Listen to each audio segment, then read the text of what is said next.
One Piece chapter 1172. It's gonna come out sometime this week, I think. Yeah, waiting for it. Time for some predictions, I guess. Yeah, what do I expect from the next chapters? From the next chapter in per se. I think it's about time in the One Piece arc structure where we are getting to actual fighting. My least favorite part of the arcs, usually. I'm very much into lore and story and background and everything else, and the fighting is like my least favorite part about One Piece. But I think we're about to get into fighting right now. So I'm gonna wanna predict who's gonna fight who, because we don't know yet. Right now we have absolute God Knight domination up in the Sun Realm.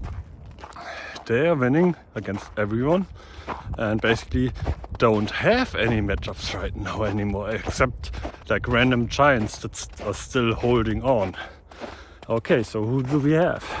Number one, we have Gonko with Imo inside of her, controlling her completely right now. So Gonko is basically gone right now and is just Imo controlling Gonko's body and Devil Fruit.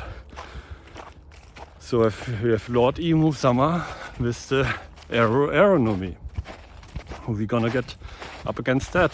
I have a matchup and might be controversial, but I think it's about time we break the one-on-one rule of One Piece. Like usually in most cases we have like straight up one-on-ones. I think Imo is an enemy of a scale where I can't justify a one-on-one anymore.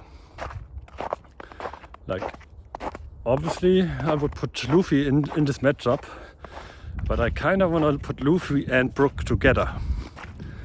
And the reason why I want to put Brook in there is obviously Gonko, because Gonko and Brook have history.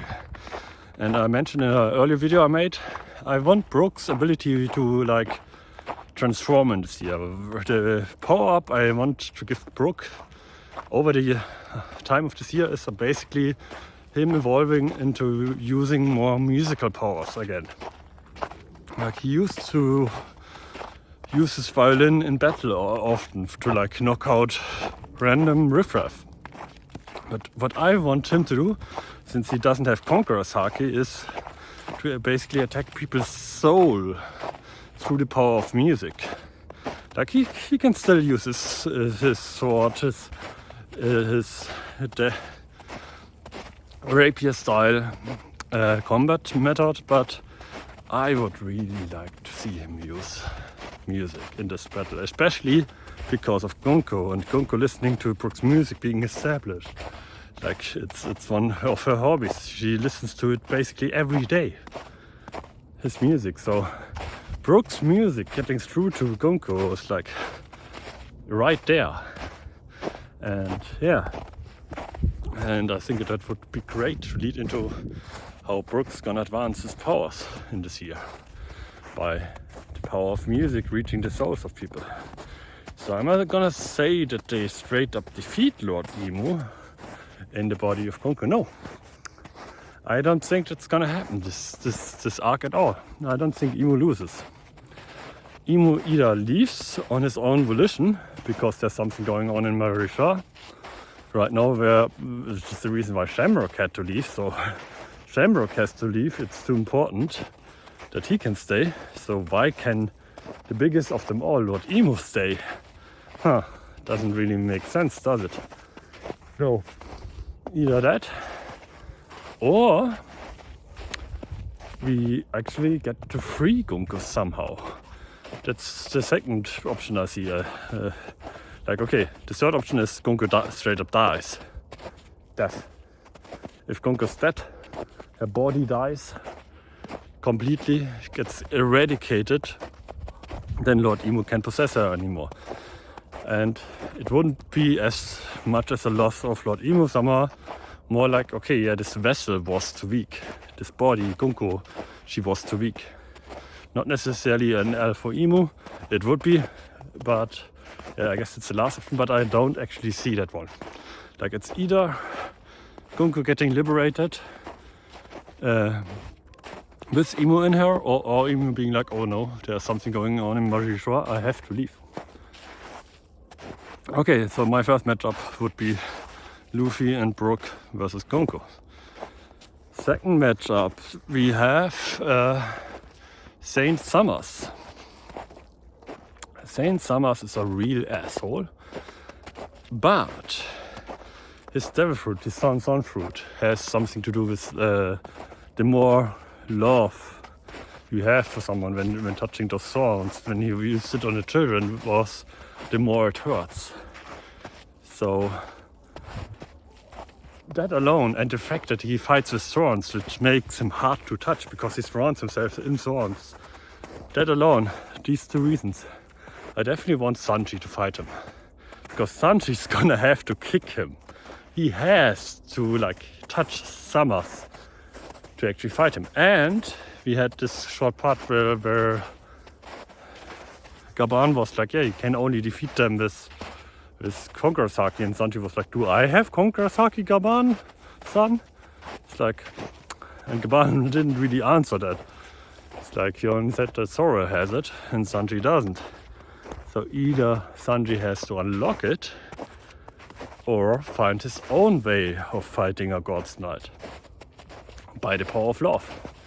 The way Sanji is usually fighting is like when he deflected Kizaru's light beam, he was like, yeah, love is stronger than light. And Kizaru was like, okay, I guess we have to rewrite the laws of physics then. So yeah, maybe Sanji finds his own way of fighting Summers. Do I want anyone to fight with Sanji? Yeah, maybe Gaban.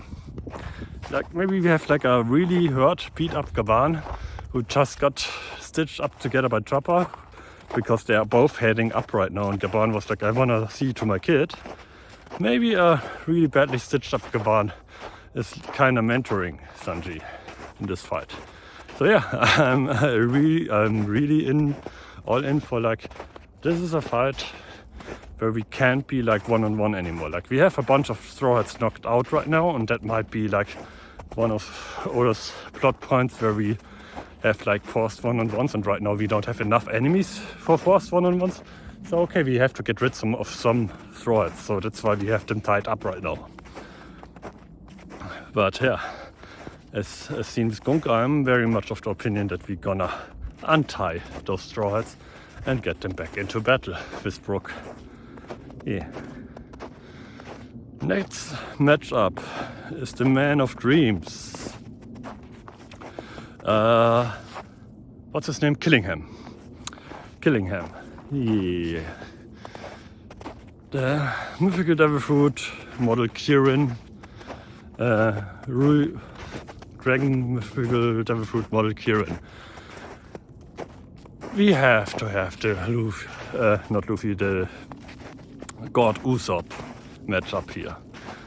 Like literally Fear Man, a character all about fear, against a man all about nightmares. What are nightmares?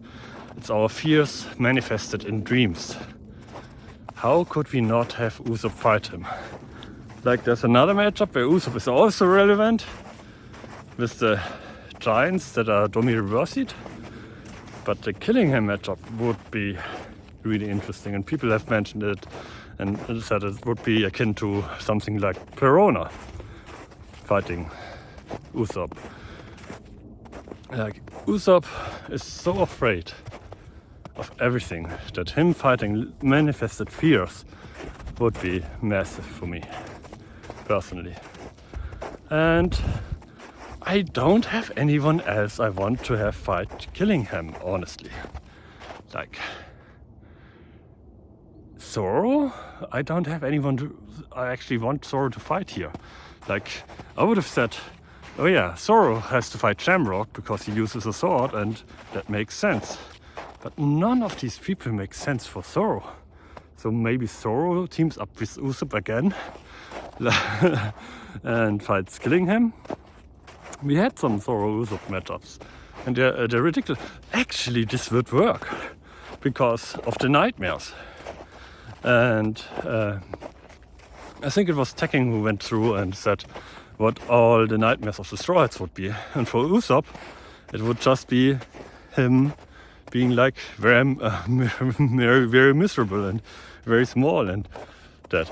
But the thing, actually, I think Zoro's nightmare would be way scarier than Usopp's nightmare. So if killing him was to use nightmare powers against Usopp with this nightmare, that wouldn't be much of a danger or threat to Usopp. I think Usopp beats that. But Zoro's nightmare might actually be some real trouble. So this matchup of those two against killing him kind of works out in a way by balancing that. So yeah, Zoro and Usopp versus killing him. Alright, then we have the giants that are Domi reversied right now. And I think Harudin, the giant warrior pirates, and Loki have to fight with.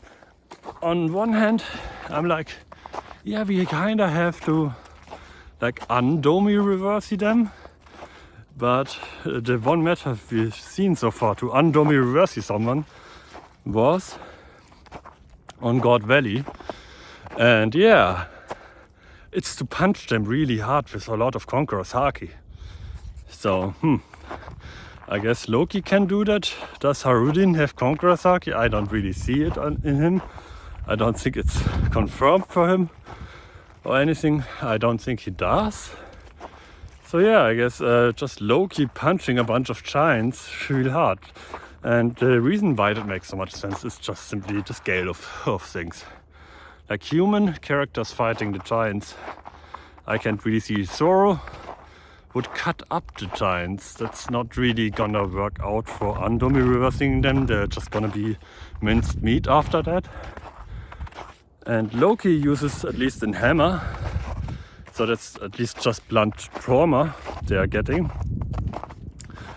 They probably survive, and we have Chopper going up there to see to everyone. So I guess we have Loki punching people out and Chopper taking care of the wounded afterwards and being like, hey, I'm gonna make sure they're not dying from internal trauma from your hammer. So yeah, there's your matchup there.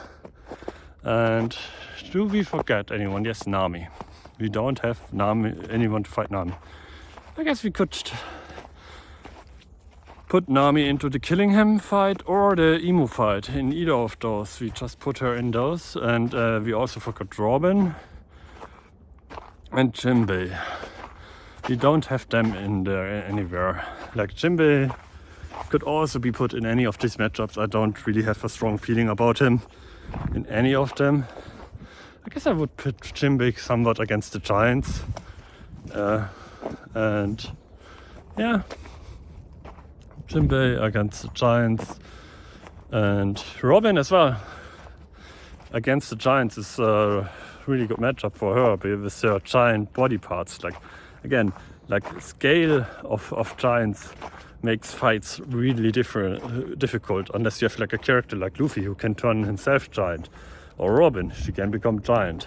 Like, yes, you can have Zoro cut down a giant, but yeah, it's not much of a clash or anything really in that way. So yeah, alone because of the scale, I think Robin versus Giants actually makes sense, and then Jinbei in... I don't have nothing for Jinbei, man. Yeah, Nami was killing him. That makes sense for me. And Jinbei can fight Saint Summers with Sanji, I guess. We're just ganging up on them now. And Frankie is just off, like still looking at the mirror and just doesn't do anything, I guess, in my scenario. Yeah. The problem we have right now for one-on-one, we have too many Straw Hats here, so either they stay bound up and knocked out, and Oda's like kind of copping out with that, or we free them, and then we have like a scenario where we just gang up on God's Knights. So, but I really want Brook to be involved with Gonko. I really want to go into that, man. So we kinda have to free them. So maybe some Straw Hats gets actually terribly wounded in those fights as well. Robin is actually kind of knocked out right now. Like Robin is seriously hurt from Saint Summers.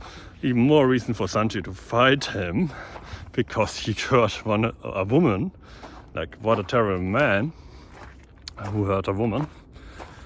Yeah, I'm confident in the Saint Summers Sanji matchup. It just makes sense. Like Sanji having to hit him through the thorns, and Summers being like, haha, I have thorns all around me. If you hit me, you hurt yourself. And then Sanji does it anyway. And Summers is like this sniveling man, this really wretched sniveling man. And it's like, what the fuck? You just hurt yourself just to hit me in the face, man? What's wrong with you? I can really see this matchup, man. I'm hyped for that. And also the fact I really want Usopp to fight Killingham because of the Fears and Nightmare. The whole thing around that. So yeah, we have to unbind some Straw Hats, but maybe some of them get knocked out. Maybe we have like Jinbei really badly wounded by Imo / Gunko, and yeah, maybe have some Straw Hats knocked out of the fight, but some still join up. I mean, I can see Frankie like getting into Frankie Shogun and brawling with some giants as well. Like Frankie comes back and it's like, oh, I got Frankie Shogun from the boat because I heard there was trouble here. Yeah. Fucking mech warrior against giants. That would be cool. That would be so cool. Yeah, but let's really expect the next chapters to be all about fighting and all about combat, and we are like out of the major story arcs. Maybe we get some drizzle, some food. But yeah, mostly we're gonna be getting some fighting. Are the Straw Hats gonna win? I don't know. Like I said, I don't see them straight up beating Imo right now. They kind of have to like get somewhat of a knockback at least to make the God's Knights and Imo-sama as a final villain like to scale where he actually is. But I also can't see a complete defeat. Like I don't see Elbaf just being lost to Lord Imo-sama right now. I'm kind of split on that one. Something has to happen to make everything make sense. Yeah, but that's about it. Bye bye.